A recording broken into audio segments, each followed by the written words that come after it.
Retornamos, então. Agora vamos ter a nossa mesa redonda intitulada Selvagens como Pets. A mesa vai ser composta, então, por Vitória Fernandes Nunes e Valéria Natasha Teixeira.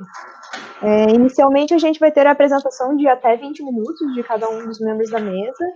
E, para isso, vamos abrir para perguntas, né? Depois, perguntas que vão ser feitas pelo chat. Então, caso vocês sintam a necessidade de direcionar a pergunta para algum membro específico da mesa, é só sinalizar no chat.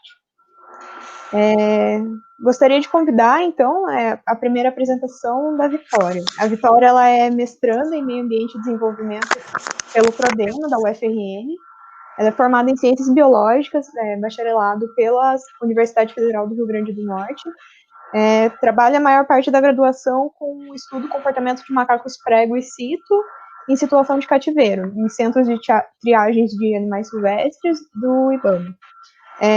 Esses macacos advindos do tráfico ilegal. E ela também faz parte do projeto Operação Sapajus.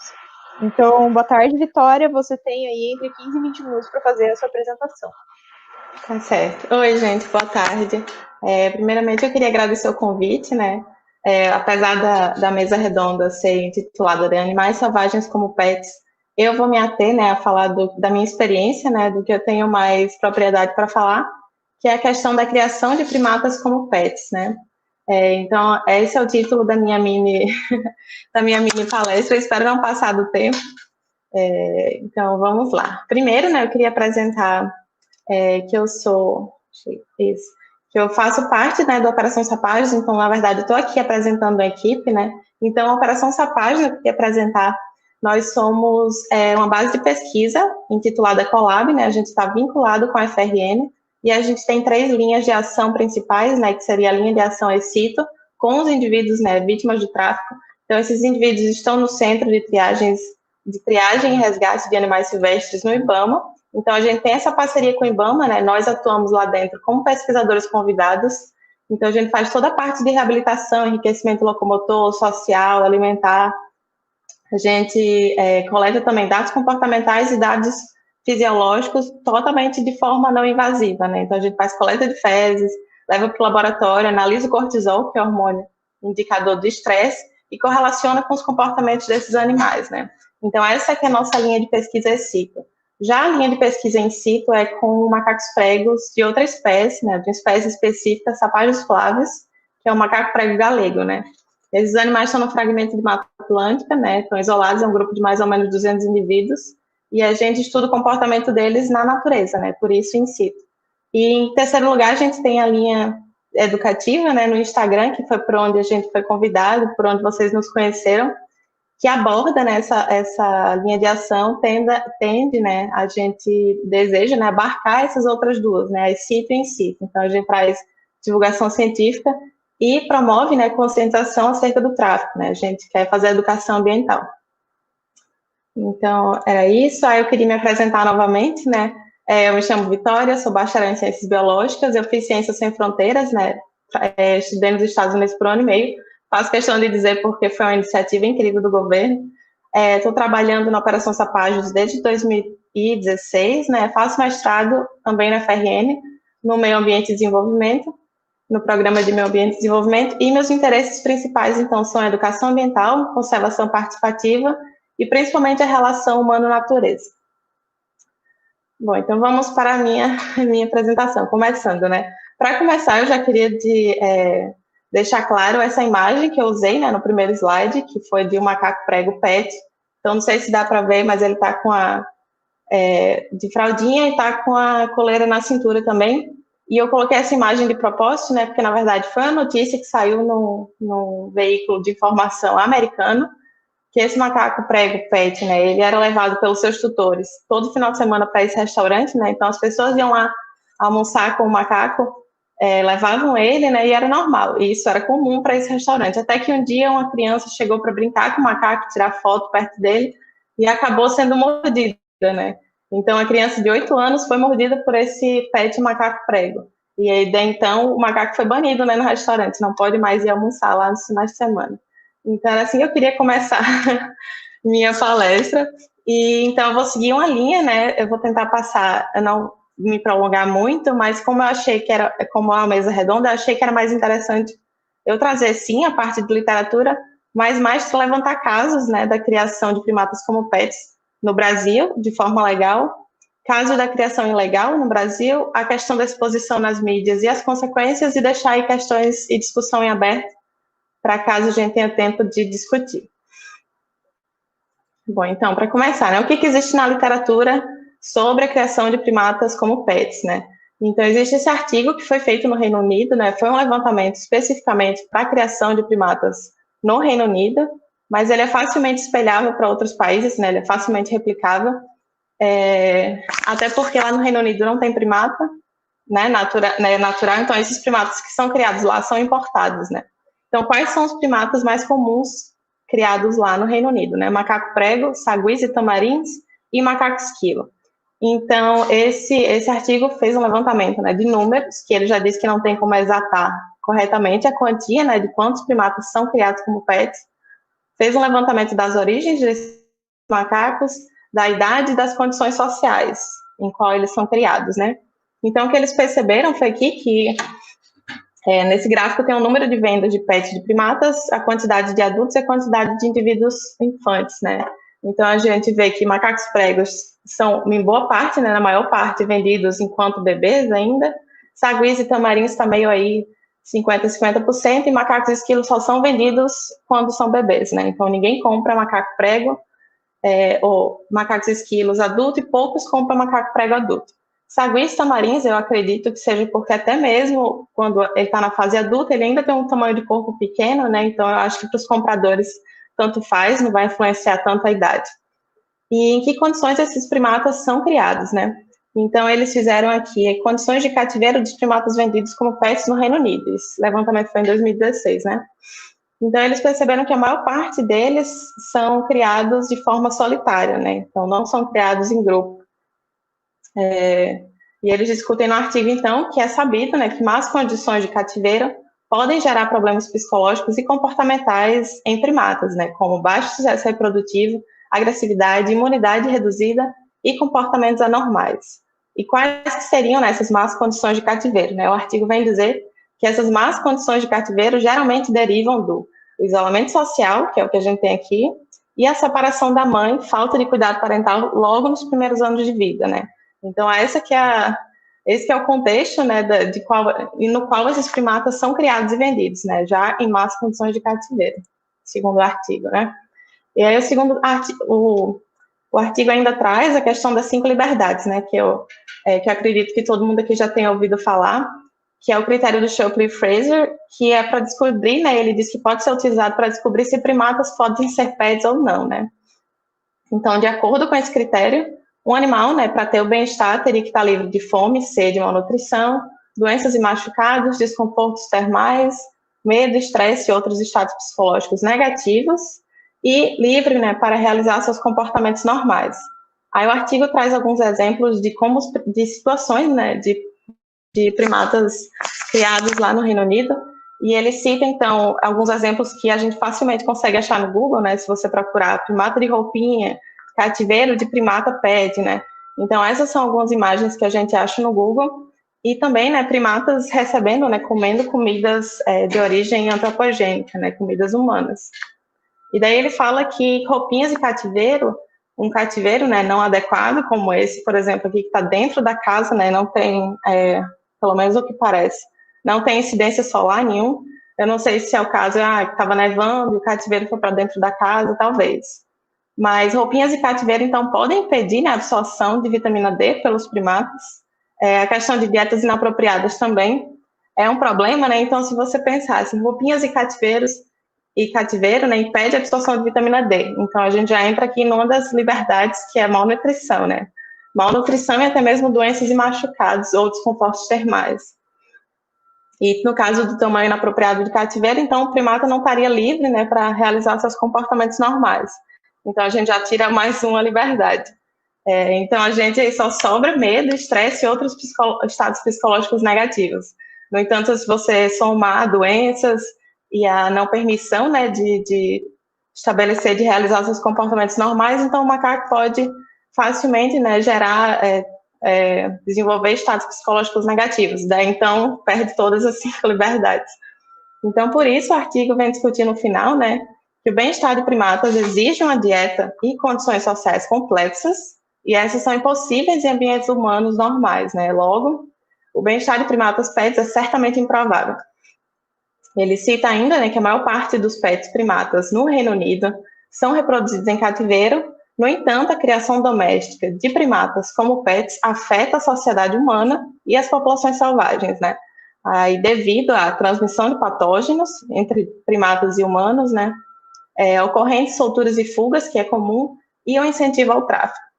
Então, o artigo acaba, né, ele finaliza com essa frase, né, que com base nas evidências e na amplitude das preocupações, se torna claro que a prática de criação de primatas como pets deve acabar.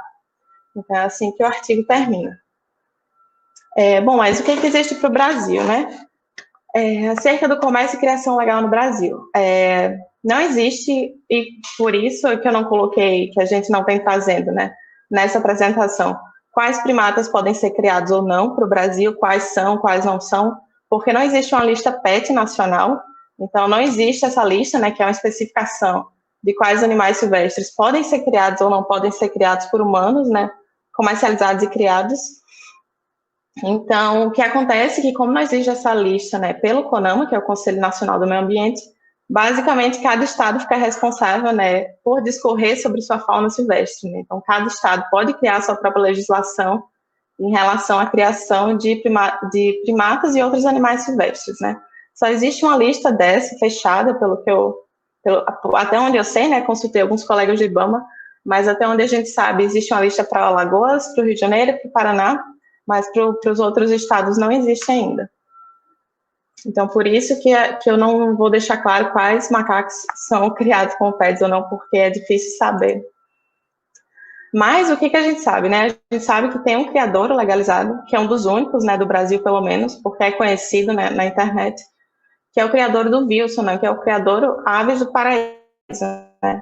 Ele fica em Xanxerê, Santa Catarina, e esse que é o Facebook, né, do criadouro, né? Então a gente vê como o exemplo que o artigo deu, né? Primatas de roupinhas, né? Então esse é o Facebook do Wilson e essas são as fotos que a gente encontra no Google, né? Do criador, do mesmo criador. Então o Wilson vende um filhote de macaco prego por R$60 mil. Ele não vende adultos de macaco prego, ele faz um tempo que ele não vende sagui mais, mas ele continua comercializando macaco prego. Aí eu trouxe um exemplo do Wilson, que ele postou esse vídeo no YouTube dele, né? Então, no canal do YouTube dele, ele postou esse vídeo de um sagui dentro de um cativeiro, e eu vou passar o vídeo aqui para vocês.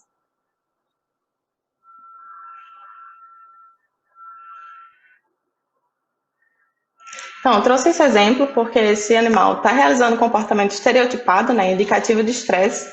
É um comportamento obsessivo, repetitivo, né, não tem função, e o que assusta, né, na verdade, foi por isso que eu trouxe esse exemplo, porque na descrição do vídeo, o próprio Wilson, né, ele cita que esse sagui nasceu em cativeiro e desde bebezinho foi ensinado a dar pequenos saltos para trás e ele próprio foi se aperfeiçoando, chegando a dar mais de 18 saltos mortais contínuos, né?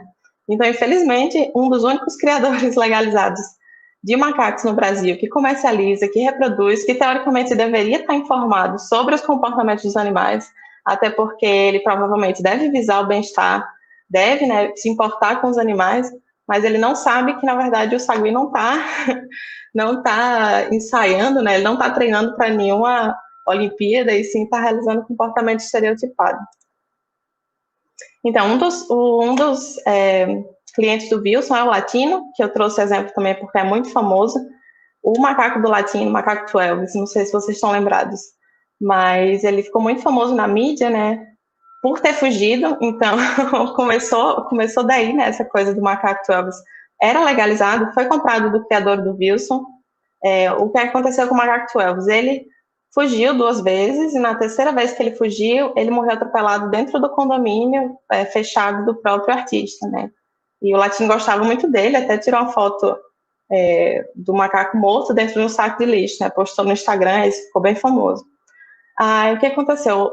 Esse macaco do latino morreu e o latino ganhou outro macaco de presente, né? Outro macaco legalizado, criado como pet, que é a macaca Ana Paula. E a gente, eu estou trazendo esses exemplos, é importante dizer, porque como a gente está no Instagram, a gente entra em contato com essas situações, né?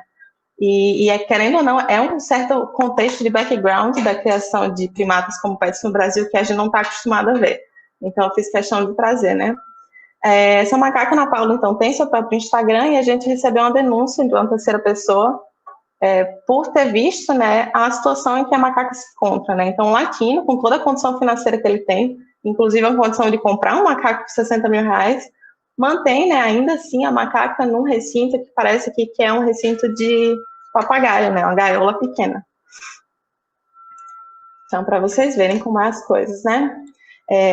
E a pessoa que veio denunciar para a gente, né, foi essa seguidora, que tem o macaco prego legalizar também, é mais uma cliente do Wilson, né?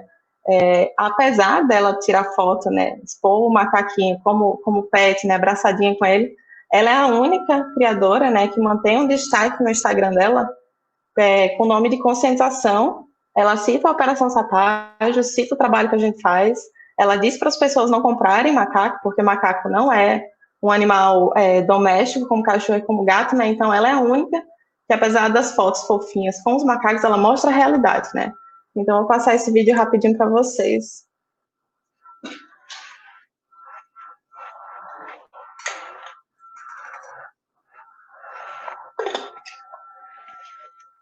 Vou perder um pouquinho. Pronto, era essa parte.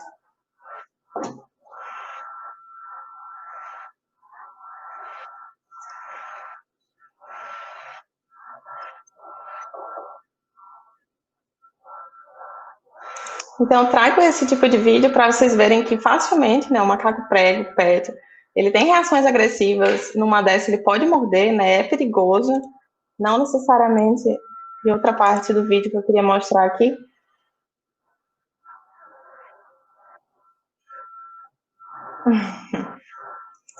Chega até a ser cômico, né, mas é a situação de mostrar como esses animais, na verdade, na natureza, né, o macaco prego, ele tem um hábito manipulativo e destrutivo, né, então ele, muitas vezes, ele come semente dura, ele abre semente dura com as mãos, né, então ele é muito manipulativo, e um animal desse tem que manipular as coisas, então se você não der nada para ele manipular, para ele destruir, ele vai achar o que ele puder, né.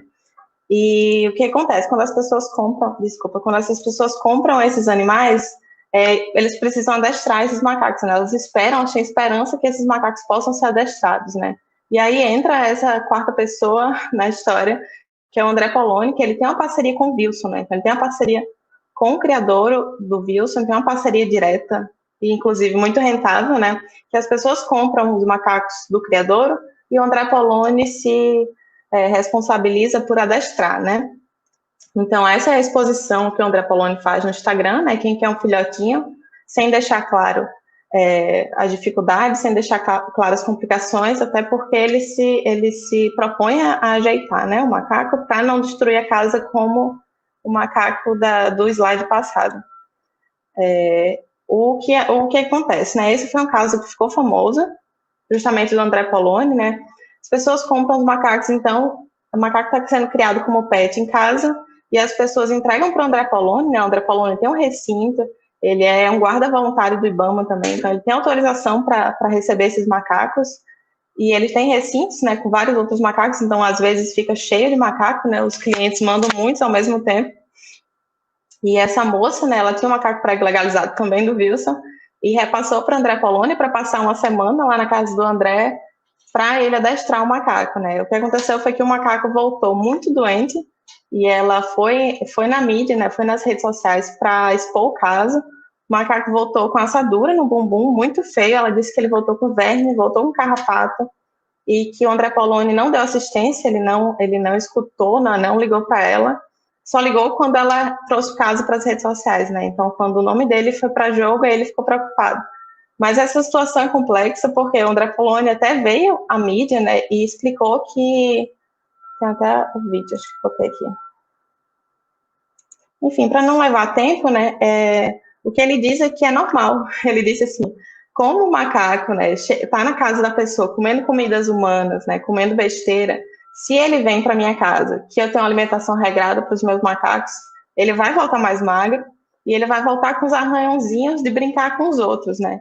Então foi isso que ele disse. Mas a gente que trabalha no CETAS, e eu acho que é facilmente compreensível isso, que é complicado você colocar um macaco num recinto com outros macacos que ele não conhece, né? Assim como a gente, quando entra numa sala que a gente não conhece, quando vem fazer uma live, a gente fica nervoso, né? A gente fica inseguro. E um primata, né, que está acostumado com aquela tutora, está acostumado com aquela pessoa, ele vai ficar com medo, né? Ele vai ser uma situação estressante para ele, né? Então, o que fica dessa história toda é um macaco, um animal silvestre, sendo passado para um lado e para o outro, sem entender, né, o que está acontecendo, com as pessoas na expectativa que ele seja adestrado, né, que ele possa se comportar de forma diferente da qual ele nasceu para ser, né, basicamente. Bom, mais um exemplo, né, já para finalizando essa parte de criação legal, esses são mais um dos clientes do Wilson, que eu não sei se vocês conhecem, mas são os irmãos Bert, eles são blogueiros, principalmente muito famosos no YouTube e entre adolescentes, né? E o que acontece é que eles compraram esse filhotinho do Wilson e a gente ficou preocupado quando viu essa foto, né, que eles publicaram nas redes sociais. É difícil dizer, né, a saúde do animal pela foto, mas a gente achou o pelo muito estranho. As unhas do filhote parecem muito longas, que quer dizer que ele não está arranhando, né, ele não está manipulando nada. Então, as unhas estão crescendo, muito alongadas, a pálpebra dele parece com uma cor estranha, mas a gente não teve certeza, né? E como a gente também não é veterinário, nós somos em grande parte biólogos, né? Eu marquei uma veterinária, né, que eu não sei se vocês conhecem ela, mas a Micaele, e ela respondeu um comentário, né, sobre a saúde do animal, e eu queria ler para vocês. Que ela diz assim, que é difícil ver por foto, né, mas que visivelmente sua expressão facial não está condizente com o animal 100% bem. Ela diz que a imagem pode estar alterada e que não há como avaliar o estado da pelagem, né? Mas aí pergunta, como que está o exame de fezes, né, desse animal? Aí ela diz, os plantões de alimentação estão sendo respeitados? As frutas são aquelas comerciais para uso humano, que são ricas em açúcar e baixos teores nutricionais? Primatas em cativeiro possuem inúmeros problemas nutricionais, sobretudo deficiência de cálcio, alterações na proporção cálcio-fósforo, hipovitaminose A e C, hipoproteinemia, deficiência de ferro, dentre outras alterações. Aí ela pergunta ainda, né? O ciclo circadiano dele está sendo respeitado? A temperatura do ambiente também? Então, assim, foi tanta coisa que quando eu li esse comentário eu fiquei pensando, será que essas pessoas se preocupam com isso, né? Será que os irmãos Bert, né, estão tomando todos esses cuidados, né? Estão atentando a tudo isso? Que são coisas importantes para atingir o mínimo de bem-estar, né, desse primato, pet. Então fica aí o questionamento. E o mais importante, né, uma das coisas mais preocupantes é que essas pessoas têm milhões de seguidores, né, os exemplos que eu dei, tanto o André Poloni, quanto o Latino, quanto os irmãos Bert.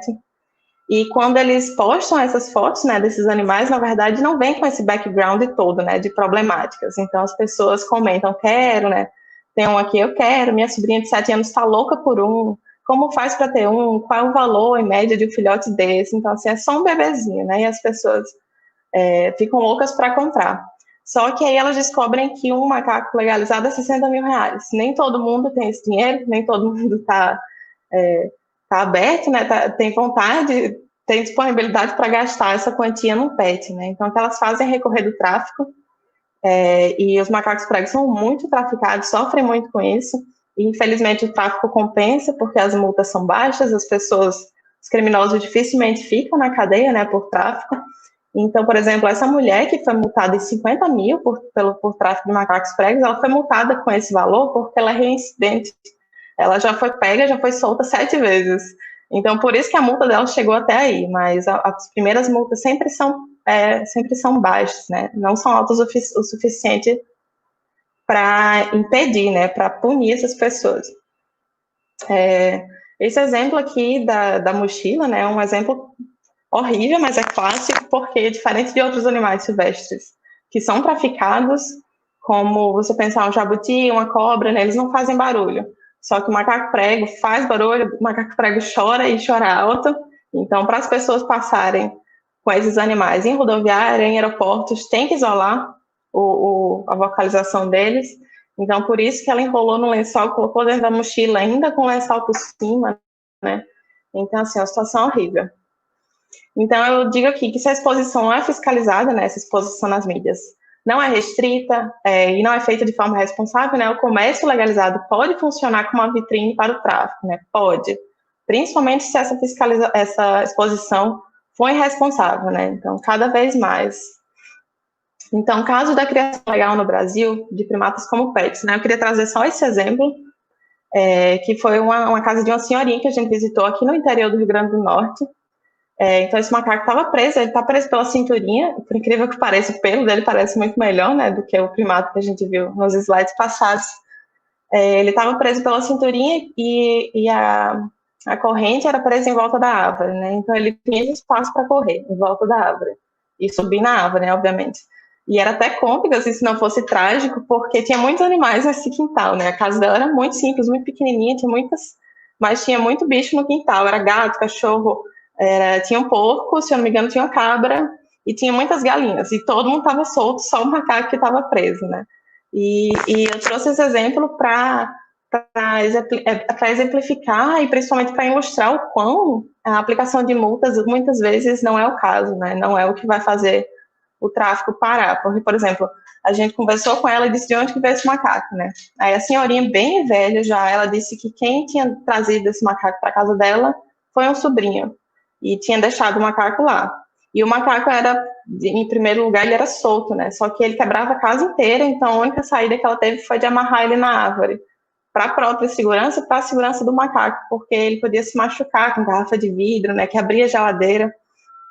E eu até questionei por que ela não soltava o macaco, né? Porque eles moravam perto de uma serra, e nessa serra é a área de ocorrência dessa espécie, né? Então não seria como soltar uma espécie invasora na cidade, né? Por exemplo. E ela disse que já tentou, mas o macaco volta, porque se você pensar, o macaco anda em grupo, né? É um animal sociável. Então, se você solta ele sozinho, ele não vai saber para onde ir, não vai saber se orientar. Então, foi por isso que ele voltou.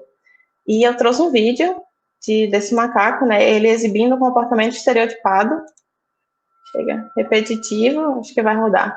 Repetitivo, obsessivo, como que a gente viu no vídeo que o Wilson postou no YouTube, né? Só que o dele é diferente.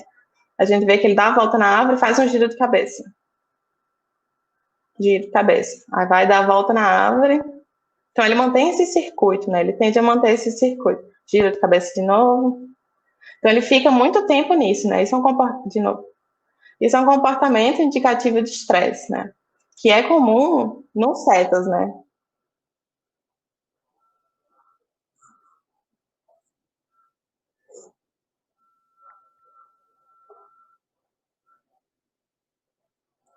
Então, esse é outro comportamento, né, indicativo de estresse, que no caso o anterior era giro de cabeça, o do Wilson é difícil nomear, mas poderia ser uma pirueta, né? Então já temos nomes para esses comportamentos, né? Esse é chamado de jumper, né? Porque ele fica pulando várias vezes. E se eu não me engano, essa macaca, né, que foi vítima do tráfico, ela pulou tanto que as mãozinhas ficaram machucadas, né? Então esse lugarzinho onde ela ficava, perto do portão que dava para uma mata, né? Então ela ficava olhando para a mata, provavelmente querendo sair. Esse lugar ficou com sangue. Foi assim uma situação muito, muito triste. Então assim, o estresse do cativeiro existe na criação legal, existe na criação ilegal e existe nos animais de resgate, né? Então, eu achei importante pontuar isso. Quais que são os animais mais traficados, então, né? De primatas, a gente tem aqui calitrix, que são os saguis, e em segundo lugar, macacos pregos são os mais encontrados insetos, né? Então, são os mais traficados do Brasil. Os principais motivos alegados para aquisição, né, que isso está na discussão desse artigo, os principais motivos são a beleza, né, que as pessoas acham eles bonitos e querem ter um. 2, o fato de serem considerados divertidos, né, então as pessoas acham engraçado, acham bonitinho. E terceiro, a vontade de dar cuidado a esses animais encontrados órfãos ou maltratados. E isso é engraçado que a gente, como Instagram de educação ambiental, a gente tem muitos bordões, ame em liberdade, né, e mesmo assim as pessoas vêm no nosso inbox perguntar como faz para adotar esses animais que a gente estuda no CETAS, né. Então, é até difícil argumentar, é até difícil a gente ter como dizer para elas que adotar um animal do tráfico, levar para casa, é a mesma coisa, né? Vai continuar mantendo no mesmo contexto de criação ilegal, criação doméstica, né? E, por sua vez, os principais motivos, né, mais comuns para a entrega voluntária, né, que esses animais podem ou ser resgatados pela polícia ambiental, quando tiver uma denúncia, ou as pessoas vão lá e entregam os animais no CETES, né, assim elas não são multadas. A entrega voluntária não é punida. Então, os motivos para essa entrega, né, desses primatas são o aumento da agressividade deles ao chegar na puberdade. Então, muitas vezes as pessoas compram quando é filhotinho, mas aí vai chegando na puberdade, eles vão, né, tendo comportamentos mais agressivos, eles têm ataque de ciúme, né, eles têm ataque de raiva. Então, as pessoas começam a ter dificuldade para mantê-los, né, e também eles começam a incomodar os vizinhos, né, porque qualquer coisa daquele grita, a vocalização é alta. Então, as pessoas acabam abandonando eles no CETES, né, entregando de forma voluntária. E de onde que vem isso, né, na verdade, assim, essa coisa de achar que pode ser criado, né, achar bonitinho, achar engraçadinho. Tem muito primata em filme, né, muitos. Então, esse artigo que fez um levantamento de todos os filmes lançados em 1990 até 2013, né, os mais comuns, né, os primatas mais comuns são os chimpanzés, e depois vem macaco prego, né? Então o macaco prego está em todas. A gente vê eles em Friends, né? Em Piratas do Caribe. E depois babuínos, orangotangos, né? E outros primatas. Eu trouxe isso por quê? Porque, de novo, ninguém vê o background, né? Ninguém vê o contexto. A gente tem aqui essa notícia que o macaquinho do Piratas do Caribe, que foi esse aqui, mordeu a maquiadora do set, né? Do filme. E pensando assim, ó, até teve sorte, porque a gente tem esse caso que é muito famoso, que nessa época, né? Acho que era anos, não tenho certeza, mas acho que era anos 80, anos 70, ainda era legalizado criar chimpanzés como pets. E essa moça tinha um, né? Ela tinha esse chimpanzé em casa e ele era ator também, então de vez em quando ele fazia um filme, fazia uma propaganda, e o nome dele era Travis, né? E ele era criado na casa dela, né? Com ela.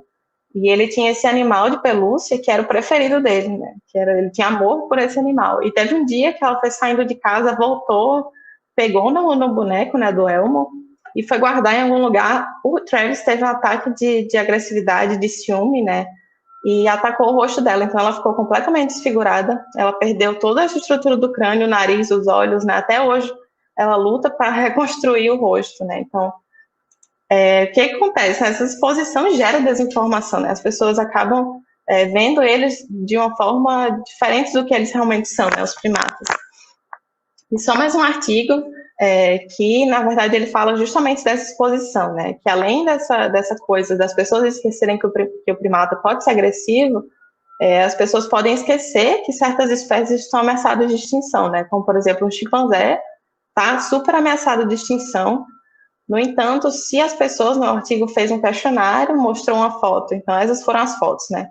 Um primata em liberdade, próximo a um ser humano, um primata de roupinha num escritório, próximo a um ser humano, um primata de roupinha, mas num ambiente de recinto, né? Sem ser humano, e um primata sem nada, de fundo branco, né? Como controle, né?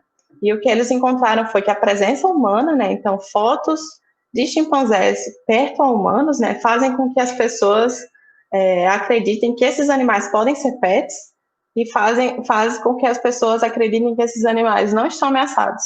30% mais. Então, você reduz 30% das pessoas que vão se preocupar com a extinção desses animais e você aumenta 30% nas pessoas que vão querer criar eles como pets, né? Então, essa exposição gera desinformação e influencia, sim. Então, de novo, na exposição desvirtua a imagem do animal selvagem, estimula as pessoas a terem um, promove a objetificação e exploração animal, atrapalha a conservação, mas mantém o comércio, né? E só para terminar, essa questão da informação, né? Ao mesmo tempo que a desinformação estimula, né, mantém o comércio, a informação pode reduzir, né? Então, esse artigo fez um site, uma simulação de site, né, em que você entra e tinha lá perguntando assim, qual que é seu pet exótico perfeito, né? Descubra seu pet exótico perfeito. E aí você respondia perguntas, por exemplo, quanto você deseja que seu pet seja energético, né? O quanto você quer que ele seja mais fofinho, mais diferentão, mais exótico, né? Você é homem ou mulher? Então, eles recolhiam algumas informações e, no final, eles davam um resultado que nem esses testes de Facebook, né? Só que aí, no final, eles davam o mesmo resultado, por exemplo, a mesma pessoa ia tirar rantouro, de acordo com o que ela respondeu, só que para metade das pessoas eles davam informação sobre o animal sendo pet, e para outra metade davam informação sobre riscos e consequências de criar esse animal como pet, né? Então, por exemplo, você tirou rantouro, né? E como pets, eles podem ser alimentados com uma mistura de pó nutricional e presas invertebradas e vertebradas. Ou você tirou rantouro, eles são comumente transportados em péssimas condições, causando maus tratos e morte, né? E aí, no final, eles perguntavam, e aí, você quer comprar, né? E eles descobriram que informar os possíveis compradores de pets exóticos ou silvestres sobre os riscos de transmissão de doenças e condições de comércio, seja ilegal ou legal, daquele animal pode diminuir a demanda de compra em até 40%. Então, antes, né, eu gosto de dizer que antes de ser contra ou a favor da criação de animais silvestres como pet, né, existem questões em aberto, né, que precisam ser respondidas e que precisam ser discutidas, que são, né, compradores de animais silvestres têm conhecimento sobre o comportamento dos animais? Vendedores de animais silvestres têm conhecimento sobre o comportamento deles? E se eles têm, esses conhecimentos são repassados para o comprador? E por último, né, o bem-estar desse animal é responsabilidade de quem? Né? Do vendedor? É do comprador? É do IBAMA? É do veterinário? Por quem ele é garantido? Por quem que esse bem-estar é fiscalizado? Né? E por último, quem que se importa, né, com o bem-estar desse animal? E o que que significa, né, você tirar um animal de próximo dos seus semelhantes para vender, né, para objetificar esse animal para vender e para as pessoas criarem ele como bem entenderem, né? Para que, né, esse tipo de comércio, principalmente de primatas, que é um animal super sociável, super sensível, e alguns deles estão ameaçados de extinção, né? Mais de 60% de todos os primatas do mundo estão ameaçados de extinção, né? Então, por quê, né? E é isso. Eu queria agradecer, eu não sei se eu passei do tempo, mas desde já, desculpa. Agradecer e dizer para vocês seguirem a gente no Instagram, da Operação Sapajas. Nós temos Facebook, YouTube, Instagram e Twitter, apesar do Twitter a gente não usar muito, e temos nosso e-mail aí, se vocês quiserem nos contactar para qualquer dúvida. E é isso, gente. Obrigada. Muito obrigada, então, Vitória. Vou passar a palavra agora, então, para a Valéria. A Valéria, ela é médica veterinária, formada pela Universidade Federal do Paraná, e ela tem mestrado em Ciências Veterinárias também pela Universidade Federal do Paraná. É diretora da Clínica do Vida Livre Medicina de Animais Selvagens, é professora na PUC-PR nas áreas de Medicina de Animais Selvagens, Bioterismo e Parasitologia. Além disso, ela também é presidente da Comissão Estadual de Animais Selvagens do CRMV e presidente da Associação Paranaense de Medicina de Animais Selvagens, o Grupo Fowler. Então, boa tarde, Valéria. Você tem 20 minutos para sua apresentação. Boa tarde a todos. Antes de mais nada, gostaria de agradecer o convite, né, para a participação do terceiro encontro, né, de animais, de grupos de estudos de animais selvagens da região sul.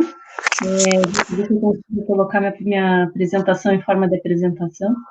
E queria também parabenizar a Vitória, excelente apresentação, fiquei muito feliz pelo trabalho de vocês. Não sei se eu consigo me ver agora. Eu não consigo me ver. Mas então tá bom.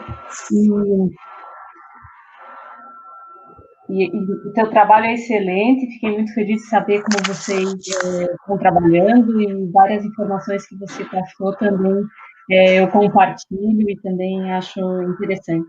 Como já foi explicado, né, minha experiência é principalmente em medicina veterinária, sou professora da Universidade Federal nessa área, também trabalhei, né, em centros de triagem de animais selvagens que a gente tinha aqui em Curitiba, sul de Curitiba, no Paraná. Hoje está fechado o centro de triagem, mas o que a gente tem de história com primatas é bem essa história que a Vitória explicou. São situações bem complicadas que a gente, com certeza, tem muito chão para falar e para mexer com isso, né? Comentando, inclusive, né, eu tive uma cliente que tinha macaquinhos, ela sempre gostou de macaquinhos, tem alguns clientes com macacos, né, alguns legalizados, outros não, mas uma que só tinha legalizados, ela comprou um saguinho, e aí ela fez um companheirinho, Aí o Sagui fez de tudo até arrancar o microchip da coleguinha, né? Então abriu a pele da coleguinha, tirou o microchip e devolveu para a dona, só para vocês verem como eles são realmente manipuladores, a ponto de rasgar a pele da coleguinha para tirar o microchip, porque aquele negócio estava incomodando. E aí depois acabou tendo problemas sérios, porque o macho era um macho e uma fêmea, a fêmea acabou falecendo, o macho começou a ficar muito agressivo e começou a atacar o marido dela, né? Chegou a atacar e comeu o pedaço da orelha. Ele era um sagui pequeno, né? Então a mulher teve que escolher, porque o marido falou, ou o macaco ou eu. Ela se divorciou e ficou com o macaco. Então vejam que as situações são bem complexas, né? Então essa história do macaco como animal de estimação é uma história bem complexa mesmo, né? Então, de modo geral, por que, né, pensar, né, em animal de estimação, né? Quando entraram em contato comigo para falar sobre a adoção de animais selvagens como pets, eu achei excelente, não só o tema, como poder discutir isso com o pessoal. Isso é uma situação muito interessante e importante, né? E aí eu até ia discutir um pouco o termo adoção, mas eu já converso sobre isso.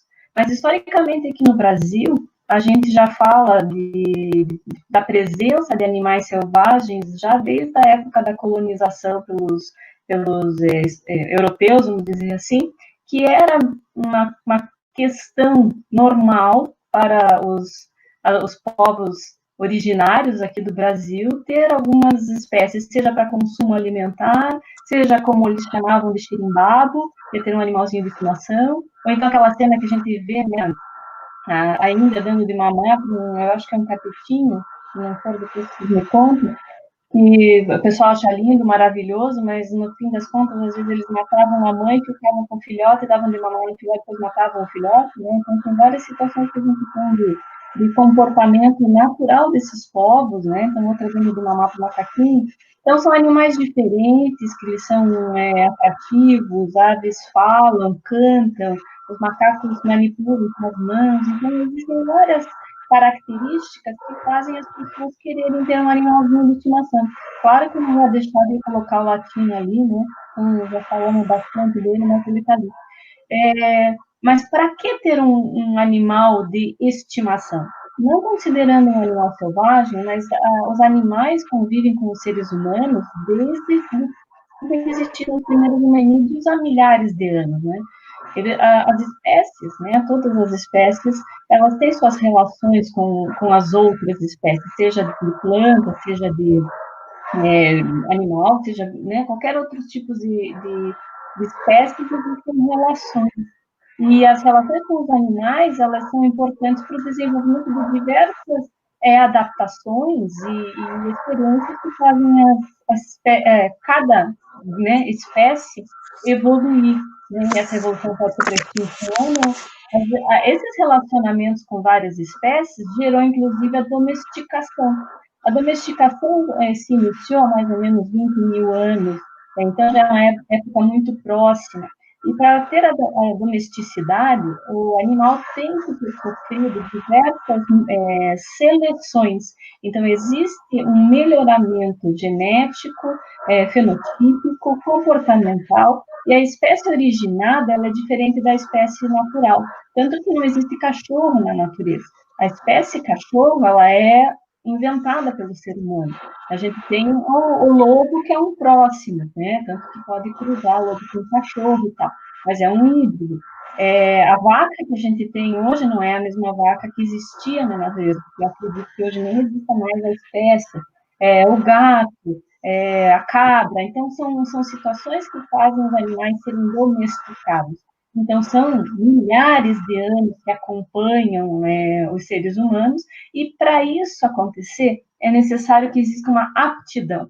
Algumas espécies têm uma boa aptidão para conviver com os seres humanos. E no momento que você domestica, você obriga o animal a depender 100% de você. Então, o animal domesticado, ele depende da espécie humana. Então, são esses os contextos que a gente chama de domesticação. Quando a gente tem um animal mesmo sendo criado em cativeiro, né, que não tem esse histórico de coevolução controlada com as pessoas, aí a gente tem um animal selvagem que a gente chama de amansado. Não existe um termo correto ainda, mas no máximo, a gente vai ter nem 100 anos de algumas variedades, eu vou chamar, porque é quase como uma raça, de espécies que são naturais, vou chamar de espécie natural, essas espécies selvagens. Então, a gente não tem uma história muito longa, independente de qual seja, mas alguns animais se adaptam melhor do que outros ao cativeiro, né? Então, se você quer um animalzinho de estimação que não seja esse domesticado, então existem algumas opções, né? As opções legais, únicas e exclusivas é comprando um animal de um criatório legalizado pelo IBAMA e pelo órgão ambiental de cada um dos estados. Então, você consegue adquirir um animal desde que exista todo um procedimento legal, formação de um empreendimento, vai estar regulado pelas prefeituras, vai estar regulado pelo bombeiro, vigilância sanitária, e na junta comercial, vai ter nota fiscal, então é um empreendimento como outro qualquer, e aí você consegue adquirir. Por essa razão, os animais que são legais, eles são um pouco mais caros, porque todo o processo é difícil. Mas isso ainda está em crescimento, né? É algo que vai acontecer ou não, dependendo de como as coisas vão caminhar a partir de agora, como vocês podem imaginar. Existem mudanças diárias quanto ao que a população, o que as pessoas sentem frente aos animais, então a gente vai perceber rapidamente que essas coisas vão ser diferentes logo. Existe já o direito animal, que um dos conceitos do direito animal é que os animais não possam ser vendidos, comprados, eles não podem ser um bem, né? As pessoas não podem ser posse, então eles não podem ser donos, então já é um processo em mudança, então não sabemos exatamente para onde que nós vamos. Até algumas iniciativas europeias já quase proíbem a compra de cão e gato. Imagina de um animal selvagem ou silvestre, um animal exótico diferente, né? Então, de modo geral, as pessoas querem ter seus bichinhos de estimação porque querem uma companhia, porque querem se mostrar, porque têm prazer em ver a espécie, alguns pela cor, alguns pelo aspecto, alguns porque geram curiosidade. Então, aqui eu coloquei algumas das espécies que a gente encontra no dia a dia como animal de estimação, e por várias razões, né? Os invertebrados, né? Tem muita gente que gosta de aranha, de escorpião, atrai pelo medo, né? Por ser um bicho todo diferente, né? Eu tenho as pererecas, os sapos, o axolote que está ali, que logo vai aparecer bastante para a gente. Muitos peixes, eu diria que é um dos grupos que mais tem hobbyistas, né? Os aquariofilistas e etc, né? Bastante gente gosta de peixes e aquários de modo geral. Dentre os répteis, a gente tem os vários testudíneos, né, tanto os traquêmios, os quelonoides, né, jabutis. A gente tem agora muitos criadores de pogona, né, o dragão barbado. A gente tem alguns geckos, as serpentes, que tanto fez a história da Naja, né, que a gente já sabe. Então, os répteis atraem pelo seu diferentão, porque a pessoa precisa ter muitos conhecimentos, e isso mesmo já gera um conflito, né? Dentre as aves, é claro que as aves que cantam são o maior número de indivíduos, né, como animal de estimação ou de cativeiro doméstico, para a gente chamar assim. Canário, trinca-ferro, curió, coleirinho, e aí vai, né, pintacilgo, é uma quantidade imensa.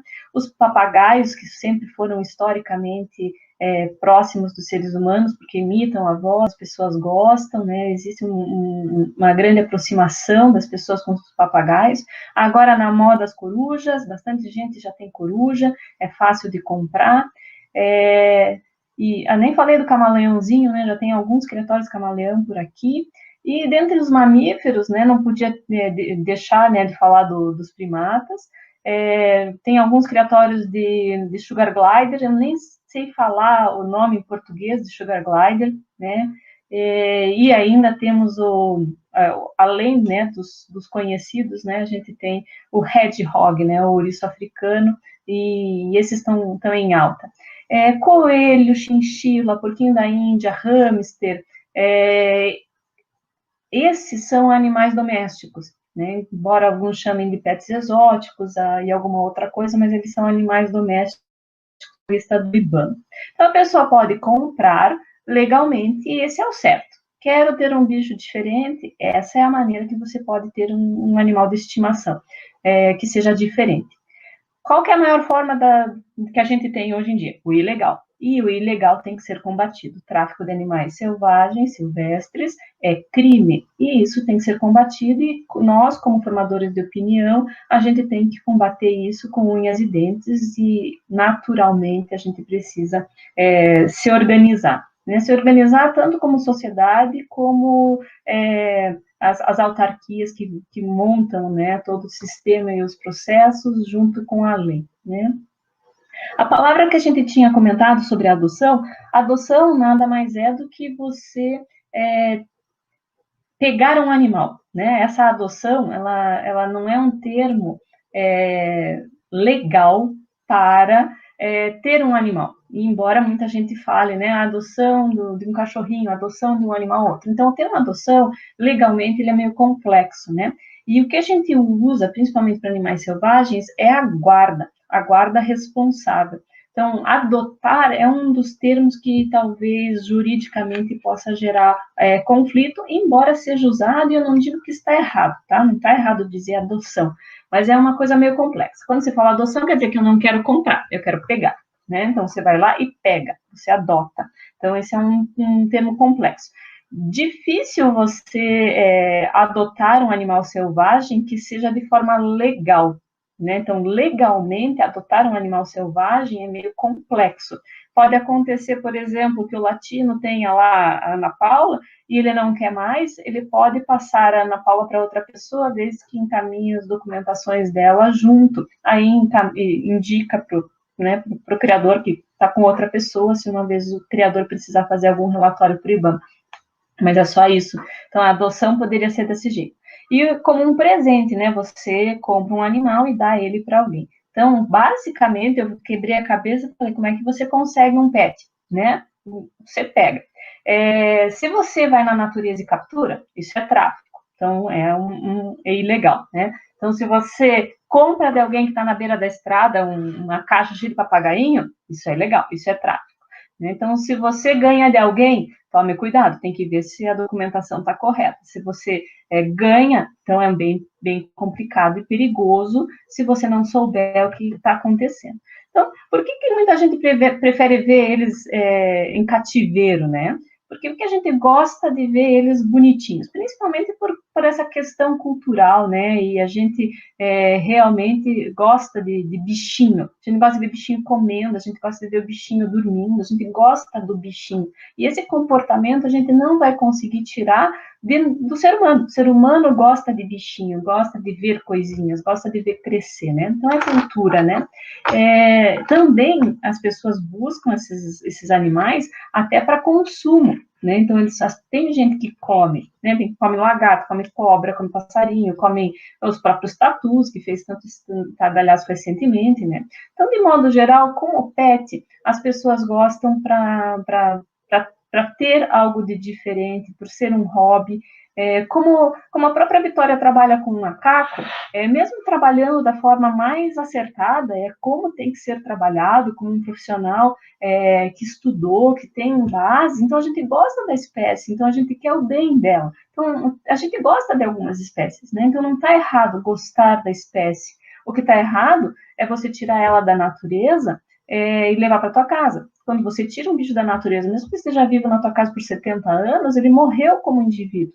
Ele perdeu todas as suas funções ecológicas. Então, esse indivíduo morreu, mesmo estando vivo na tua casa por 70 anos. Então, isso as pessoas não visualizam quando fazem a compra, o consumo de um animal que provém do tráfico.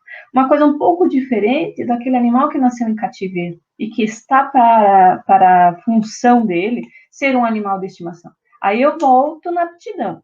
Macaco não é para ser um animal de estimação, por exemplo. Algumas espécies vão muito bem com os seres humanos, outras espécies são complexas. Indivíduos que têm comportamentos e relações complexas com a natureza e com os seus próprios indivíduos podem ter grandes transtornos quando viram, né, animais de estimação. Mesmo papagaio, muitos papagaios vão ter transtornos, automutilação e transtornos obsessivos por conta desse tipo de comportamento, né?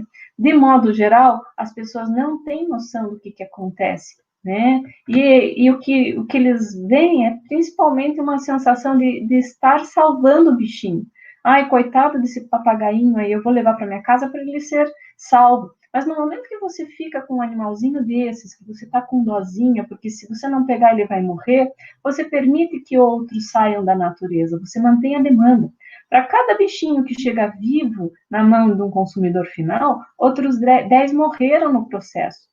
Então, existe toda uma sequência. Tem a pessoa que captura da natureza que vai vender cada filhotinho por R$5, entrega para o intermediário que vai vender a R$30 para o depósito, e o depósito que vai encaminhar para o traficante propriamente, que vai vender a 5 mil.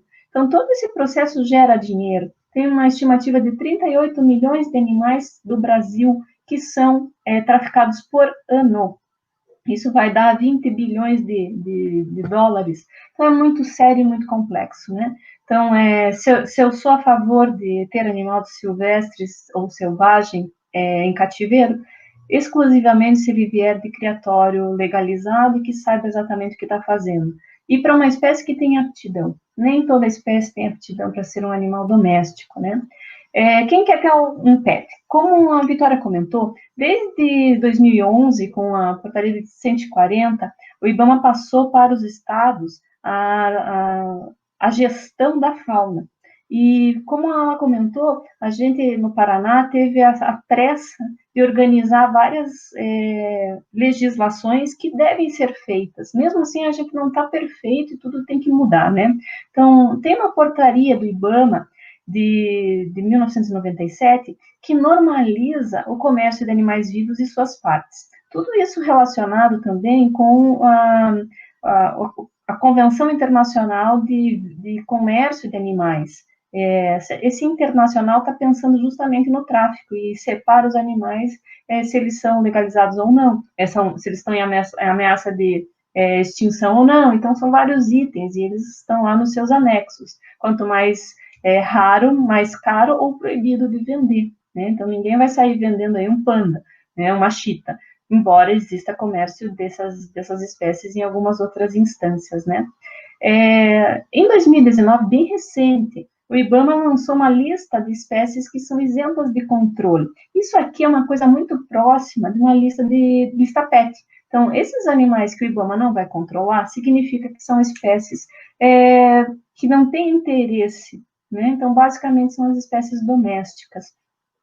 Em 2015, né, o Paraná, então, montou uma lista de espécies da fauna nativa que poderiam ser comercializadas como animal de estimação, e isso é a lista PET. E rapidamente, logo depois que conseguiu, já teve a Alagoas, Rio de Janeiro, fazendo alguma coisa muito próxima. Isso é o mínimo que a gente pode fazer para conseguir controlar a venda de animais. E uma portaria do IAP, já no final de 2015, explica como uma pessoa pode ou não vender o animal, ou pode ou não ter um animal. Então, perguntando, como é que a gente consegue organizar isso tudo, né? Os estados fazem a gestão da fauna, então é o estado que tem que montar essa estrutura legal, com suas portarias normativas, para que haja uma organização. Isso é complexo também, né? Isso é muito complexo, porque num estado pode ser diferente do outro. E eu já vou comentar um exemplo com vocês. Por exemplo, no estado do Paraná é proibida a comercialização de ELAF, não pode ter venda de corn snake.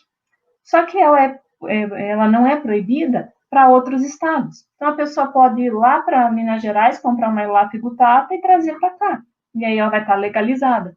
Né? Então, veja que complexo. Então, a fiscalização, ela não vai ser se o animal, se a pessoa tem ou não um animal desses, e sim na comercialização. Então, veja que é um ponto complexo para trabalhar na fiscalização.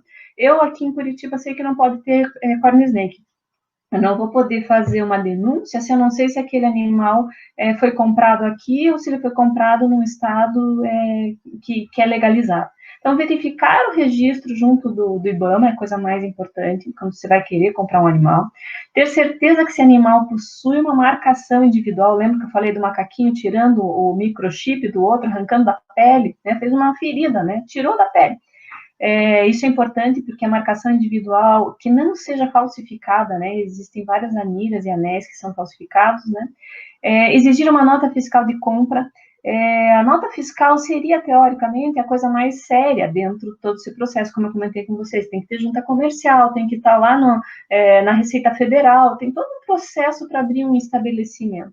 Mas agora, dia 17, em Goiás, eles acabaram de desbancar uma outra quadrilha, e eram advogados que tinham um criatório, e dentro desse criatório eles esquentavam vários animais. Então, eles tinham falsificação de documentos, falsificação de animais. Então, mesmo um criatório que existe, que está regulamentado, é possível fazer a falsificação, e as pessoas estão ficando cada vez mais espertas.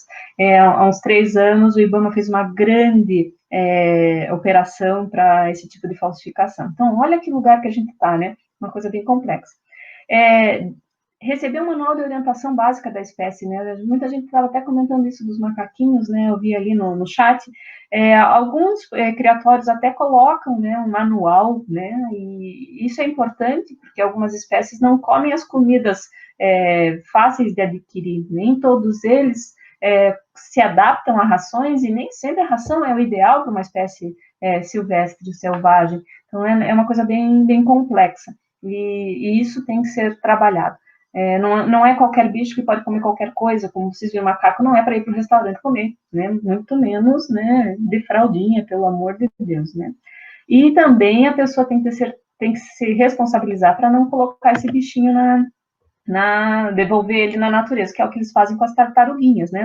Como soltam cachorro, soltam também tartaruguinhas e passarinhos e periquitos e assim por diante, né? Então, se responsabilizar pelo animal em toda a sua vida é uma coisa muito importante, né? Isso faz parte da guarda responsável.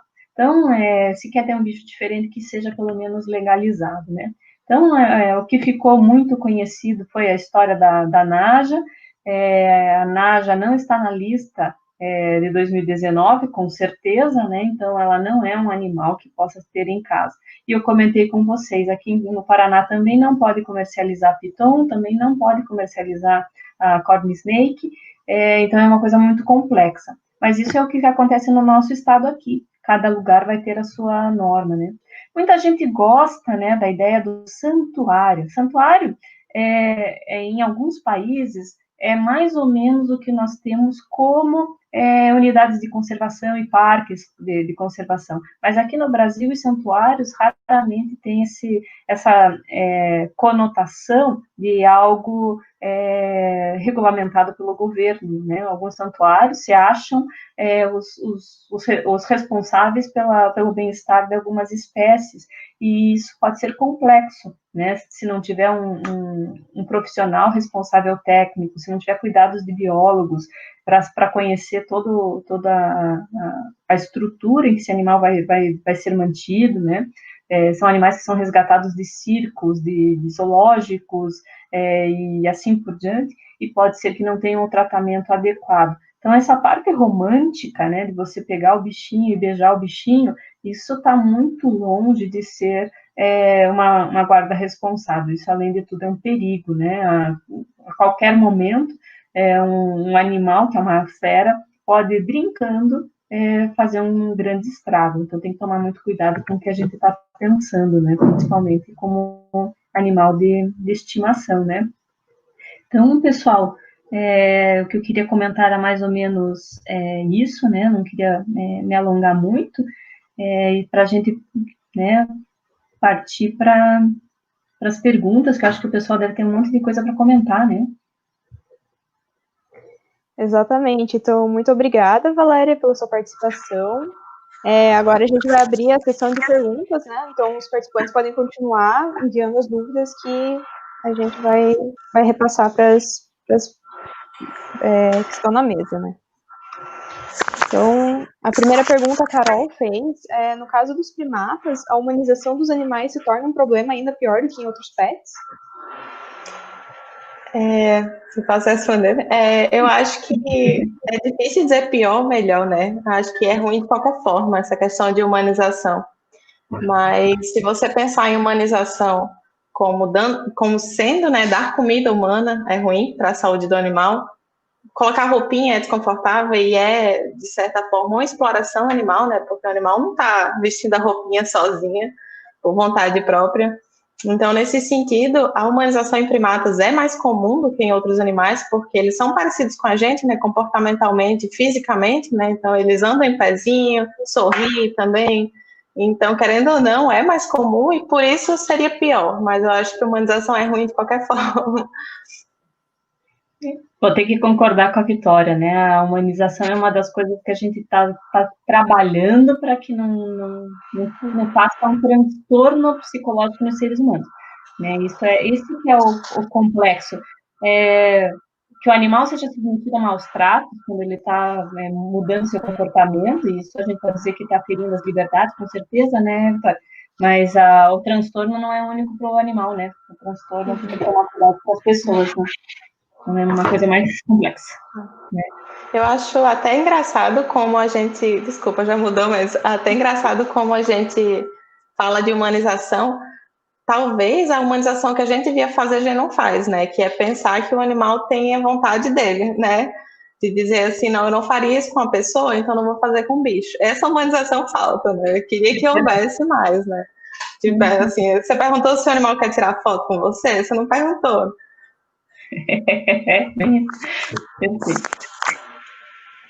A Letícia perguntou, então, quais são as formas de conseguir impedir que tal comércio seja realizado? Direcionou para a Vitória. Nossa, é complicado. Esse último mês foi até, de novo, com aquela coisa do criador, né, do Wilson, lá em Santa Catarina. Ele faz 3 anos que ele não comercializa mais sagui, né? E recentemente um deputado entrou com uma proposta para permitir que o Wilson voltasse a criar sagui. E felizmente essa votação que estava no Senado, né, acho que era o site do Senado, veio para a gente no inbox, né? E a gente começou a pedir para as pessoas irem lá votar, ser contra, né? E a gente conseguiu reverter e ele continua sem poder, né, vender sagui para pet, né? Então, uma das formas eu acho que é falar, né, para começar assim. Mas uma das que eu acho mais importante é realmente reduzir a exibição desses animais, né? A romantização da criação desses animais como pet, né? As pessoas têm que parar, olhar, pensar 2 vezes, né? Dizer, não, mas será que isso está certo? Será que isso é realmente engraçadinho, bonitinho? Mas só assim mesmo, falando, entrando em contato com quem faz as leis, né? Falando com advogados, com deputados. Mas de outra forma, não tem. Pelo menos eu queria saber. Ainda mais quando ele é legalizado, né, Vitória? Então, quando você tem um comércio que é legalizado, aí você não tem muito o que fazer, e é óbvio que existe demanda se você tem essa parte romântica, a demonstração que o bicho é lindo, maravilhoso, e que na tua casa ele não vai quebrar nada, não vai comer a orelha do teu marido. Mas uma das coisas que tem que acontecer é a lista PET. Se na lista PET cada estado puder organizar e dizer que mata não é bicho de estimação, né? Primata não é, ponto. Daí é uma primeira coisa, no caso do primata. Mas quanto a comércio legalizado, tem que ser uma coisa mais organizada mesmo, né? Então, tem muito que dizer. Então, o Guilherme perguntou para a Vitória como podemos reverter os hábitos estereotipados? A própria readequação dos recintos pode trazer de volta o comportamento normal dos bichos? Eu acho que uma colega minha da mesma equipe até chegou a responder aqui ao longo dos comentários, mas quando a gente faz a reabilitação, né, a gente tenta justamente isso, né? Então, toda vez que você faz um enriquecimento ambiental, toda vez que você permite que o animal interaja com o outro, né, de forma social positiva, né, então também você não vai deixar eles lá no recinto para se virarem sozinhos, né, às vezes dois machos brigam e a gente tem que separar. Então, mantendo esse cuidado, assim, na reabilitação, né, é possível, sim, reverter, muitas vezes diminuir com certeza, né, e reverter, é muito possível, sim, reverter esses comportamentos estereotipados. Aquela macaquinha que eu disse que ficava pulando, né, ela reduziu muito, era cotoco, e cotoco diminuiu muito os comportamentos estereotipados já por causa desse enriquecimento, né.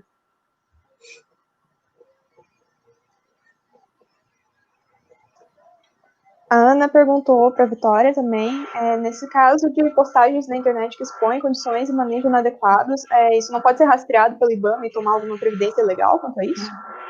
A gente tenta muito fazer isso com denúncias diretamente para o IBAMA, né? A gente tem contato com eles e eu estou sempre enchendo o saco deles. Toda vez que eu vejo uma coisa dessa, eu mando um link e faz, isso aqui é permitido ou não pode, né? O que a gente vê muito é pessoas que criam primata de forma legal e passeiam com primata na rua, né?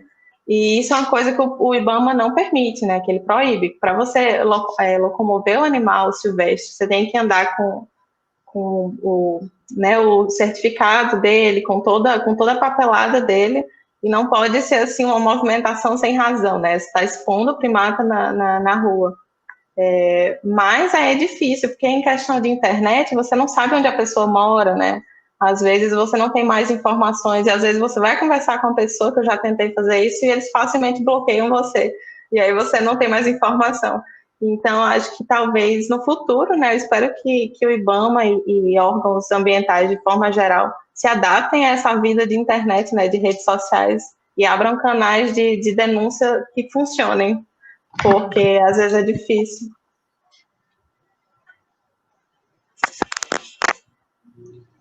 O Lud perguntou qual é a diferença entre animal adestrado e animal doméstico. Eu acho que eu até já respondi um pouco na apresentação, né? Eu acredito, não sei se você quer complementar mais alguma coisa, Vitória. Acho que tempo, principalmente, né? Animal. Não, desculpa, adestrado e doméstico. Eu entendi selvagem e doméstico. Mas é justamente isso, é tempo, né? Porque o animal doméstico são anos, né, de evolução. E foi falado, né, na palestra, mas eu até tinha notado aqui que é a questão de co-seleção. Então, o animal muitas vezes tem que selecionar o dono também, né? Tem que ser adaptável ao ser humano. Tem animais que não conseguem. E então, a questão de ser um animal doméstico é um tempo de gerações, né? Então, é a espécie que pode ser domesticada ou não, ao longo de milhões de anos, né?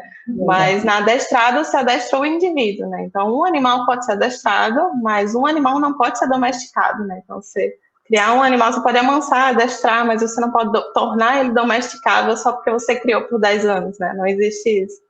E ser adestrado não garante um comportamento, né? Então, porque um comportamento seja garantido pela sua aptidão, ele é geneticamente melhorado, que é uma palavra que eu não gosto, mas ele é fixado geneticamente, né? Então, o adestrado pode não seguir seu comportamento. Depois, um cachorro. Você adestra um cachorro, mas você não pode garantir que ele vai se comportar como você está pensando, né? É isso, né? A Ana perguntou para a Vitória se existe algum tipo de curso de manejo ofertado para as pessoas que estão pretendendo ter um primata como pet legalizado e com documentação. E caso não tenha, se você acredita que seria alguma coisa que ajudaria nessa questão. Eu não sei se existe, eu não sei, nunca fiquei sabendo, nunca chegou para gente, mas eu acho que se tivesse, sim, iria ajudar. E eu acho que, inclusive, as pessoas iam desistir de querer comprar esses primatas e ter em casa, né? A gente tenta fazer um pouco dessa parte de educação no Instagram, então a gente está sempre dizendo informações básicas que às vezes as pessoas não param para pensar, né? Por exemplo, o macaco prego vive 50 anos em cativeiro, né? Então imagina, você vai comprar ele bebezinho, mas sua vida inteira com ele, né? Um compromisso para a vida, né? Então eu acho que herança. É um filho, é um filho, e não é um filho de 4 anos, né? É um filho já chega naquela aborrecência, assim, violenta. E violenta ainda, violenta.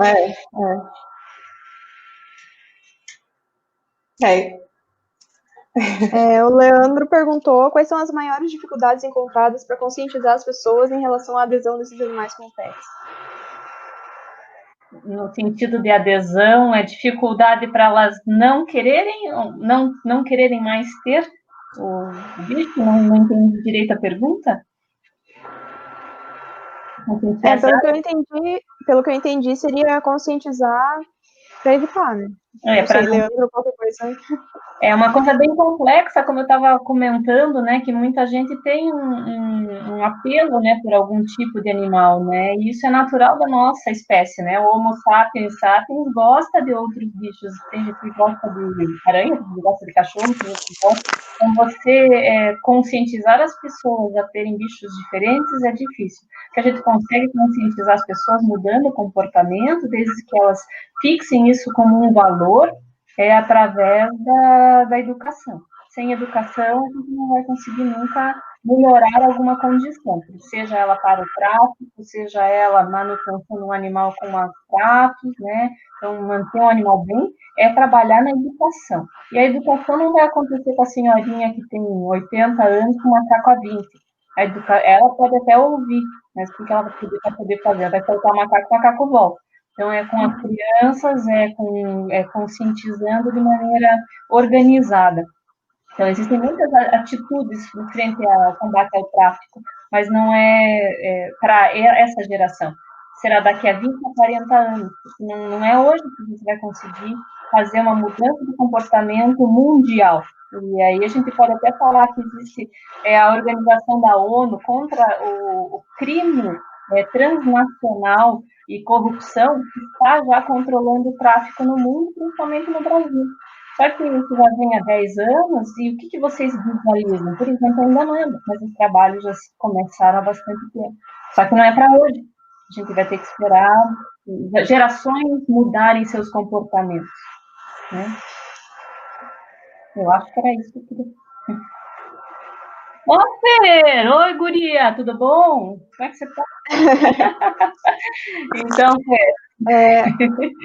A Fernanda, então, perguntou para a Valéria qual é a sua opinião sobre a discussão recente do CFMV, onde defenderam que o veterinário teria o dever de denunciar o animal ilegal durante o atendimento na clínica. Minha colega veterinária trabalhou comigo, excelente pergunta.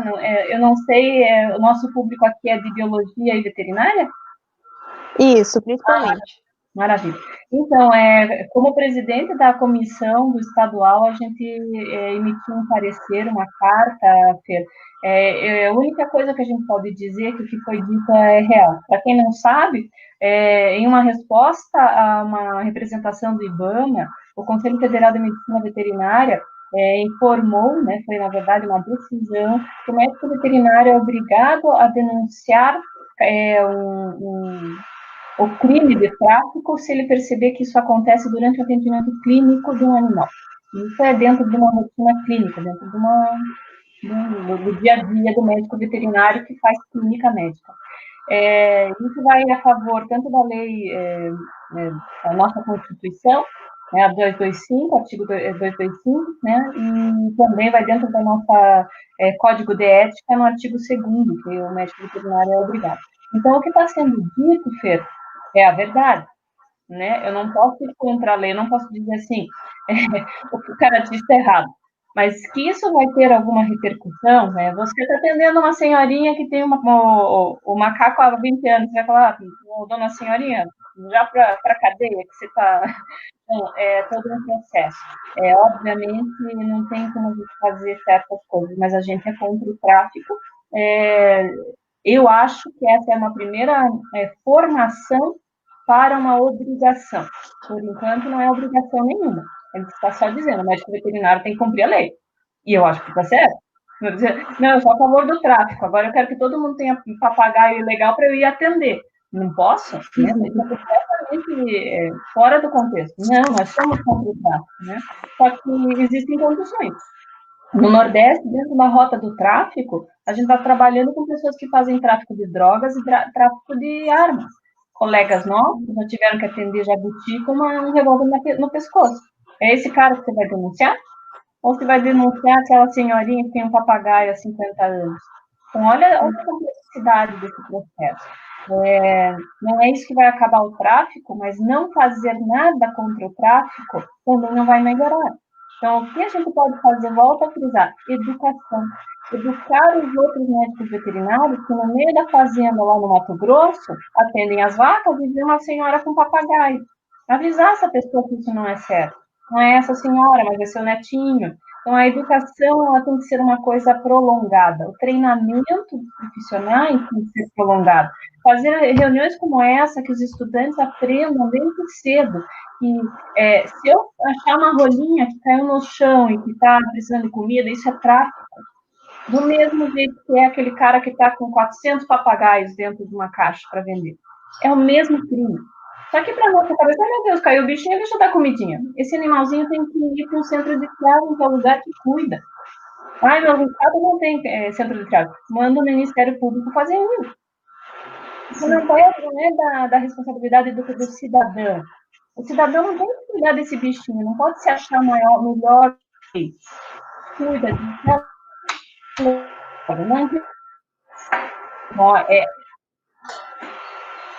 Começou a estruturar uma coisa que não existe ainda. Tem um monte de centro de triagem que não tem nem veterinário. Aliás, um monte. Mas tem 24 do IBAMA, 23 do IBAMA. Um país desse tamanho, com 38 milhões de animais traficados. Vai publicar 23 do IBAMA, né? Tem outros órgãos. Então, olha a complexidade, Fê. Né? Não vou responder essa pergunta porque ninguém tem resposta. Ninguém tem resposta. Não tem. Mas eu sou contra o tráfico, é isso que eu posso dizer. Eu acho que já me expliquei. Bom, a Ana Paula perguntou: a questão da autonomia dos estados na comercialização dos animais contribui para a manutenção do tráfico? Ana, o que você acha, Vitória?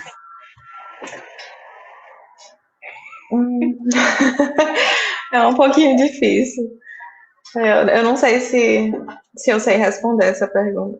Eu já tinha visto quando você lançou ela, fiquei parada olhando assim.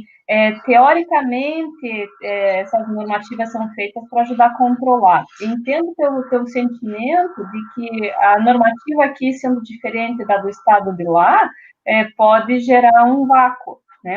Esse vácuo, a lei das normas traz com transtorno. Mas se a gente conhece as rotas de tráfego, a gente sabe os lugares onde os animais saem, aonde que eles saem, para onde eles vão. Nordeste e Norte vai para São Paulo e Rio de Janeiro. Se nesses locais a gente tivesse uma legislação forte, a gente conseguiria ter um comportamento modificado através da educação. Só fazer a lei não vai adiantar nada, né? É muito mais fácil um Estado ter perna no sentido de recurso humano. Quem trabalha nesses órgãos sabe que um dia que tem carro não tem combustível, o dia que tem carro, combustível é feriado, o dia que tem feriado não está chovendo, é o dia da eleição, você já acabou o orçamento. Então, ter que trabalhar com todas essas coisas também complica. Um Estado menor talvez ajudasse. Mas eu fiquei com uma pulga atrás da orelha com essa tua pergunta.